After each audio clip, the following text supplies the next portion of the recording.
tears of joy. Guys, what is up? Welcome to another episode of Maximilian Must Know. I want to thank you guys for coming by. Today I'm going to be doing a review for you guys, and the fragrance we're going to be talking about is called Homme or Homme 2 by the House of Molinard. Now, because I've never reviewed a fragrance from this pretty historical house, I'm going to give you some backstory. If you're not interested, skip ahead a few minutes. For those of you who are, Molinard is a classic French perfume house that goes back to 1849 in Grasse. In France, obviously, Grasse is really the birthplace of what we consider to be the modern fragrance industry. Molinard started off doing eau de colognes and eau de fleur. And eau de fleurs were flower-scented waters. And then around 1860, they gained real traction introducing two perfumes, one called Rose, one called Jasmine, simple names. And they came in beautiful Baccarat crystal bottles. Queen Victoria was a big fan of this house, and they had a good vibe going. In 1900, they purchased an old perfume factory designed by Gustave Eiffel, of course, the designer of the Eiffel Tower, and that's actually where they still have their home base today, in that building in Paris. 1921 was a huge year for this house. They introduced two products that really helped establish them. One is still readily available today, almost 100 years later. First, they did a cigarette flavor called Habanita, which, and then in 1924, they made that into an actual perfume, and that is still available today. It's an interesting fragrance. It's a good fragrance too. I checked that out for when I was doing sample shopping 1 week. And then they also released something called the Concreta, which was the world's first solid perfume, and came in a compact, and it incorporated natural wax as a fragrance component. They've endured well since then. They made deals in the past with Lalique to produce their bottles. During World War II, they invented a prisoner's parcel to help bring comfort to French prisoners. As of today, they're still thriving in fragrances, soaps, candles. They have multiple stores throughout France, and they're still run by the family that started the house. Jean-Pierre Le Rouge Bernard, a fourth-generation family member, is running Molinard right now. They have over 100 fragrances in their catalog, going back to the 1800s up through 2017. They're a quite prolific house. I was lucky when I was doing my sample shopping series to get to explore a lot of scents from this house. Some I really liked, some I found to be mediocre. Nothing really blew me out of the water, I'm going to be honest with you. I liked Habanita. I found it to have some similarities to Pulp by Byredo. It had a very overripe fruit aroma, which I enjoyed.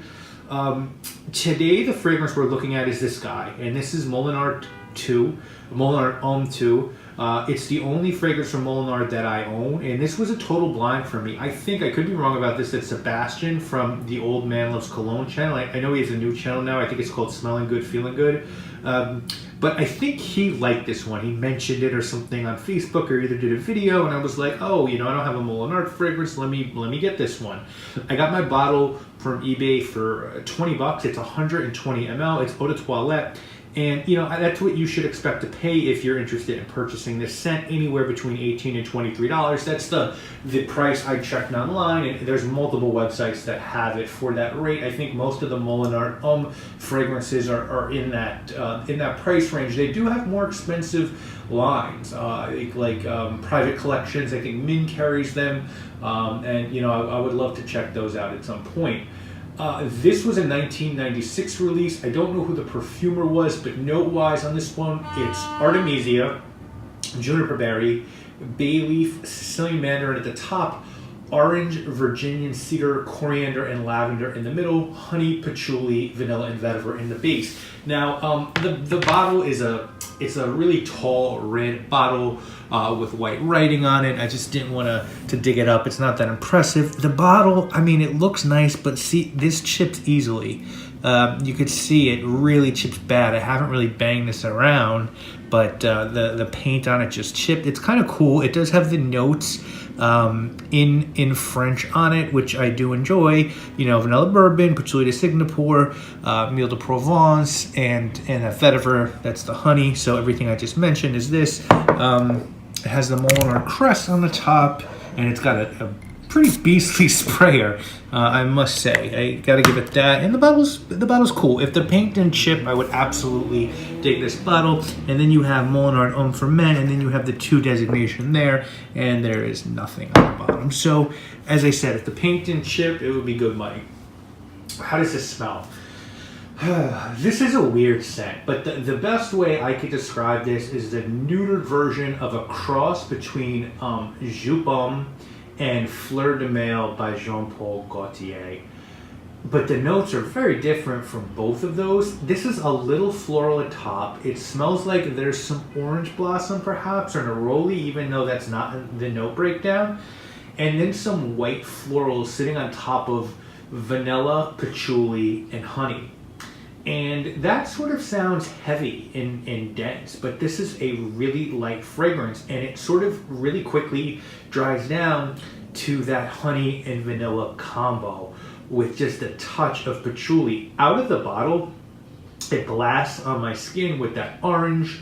I really don't smell many of the notes in this fragrance. I get no artemisia, no juniper, no bay leaf, no cedar, no coriander, and I have all these materials, in my perfume, in my essential oil and aroma chemical collection, and for me, they're just not there at all. There's definitely a little bit of lavender, but I don't get vetiver as well. This doesn't smell bad, but it's not all that original, and the performance. Now, I complain about scent performance a lot, and I do realize that scents don't always need to be bombastic. Sometimes you do want an easygoing lighter scent or something that's just not going to choke people out. But this is dreadful. You're going to spray this on and think, oh, wow, this is nice. This is going to get me through a day. And within an hour and a half, it's going to be close to gone. Or at the very least, a complete skin scent. I mean, I really have to get close to my wrists to smell this one.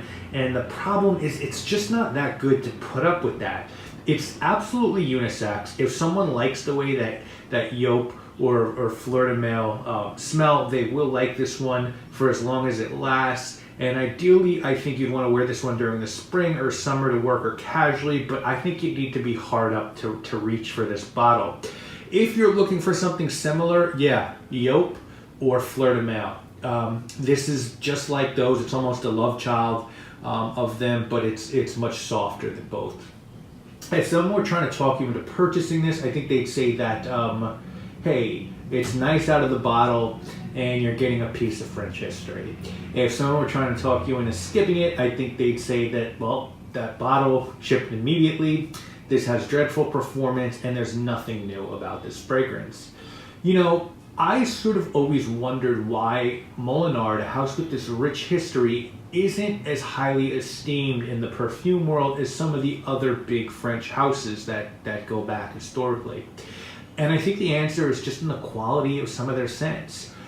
There were quite a few during sample shopping that were dubious. There were some good ones, but too few and far between. And then this is the first bottle that I purchased. It's not original. It can't really be accused of copying Fleur de Mail, but it's a less sweet version of Homme, and that came out way before this. It doesn't smell particularly great. It's a horrible performing scent. I'm going to give this one a 4 out of 10. I could have gone lower, but it's not going to offend anyone. It's not terribly expensive, and there are people that like this. I'm just not one of them.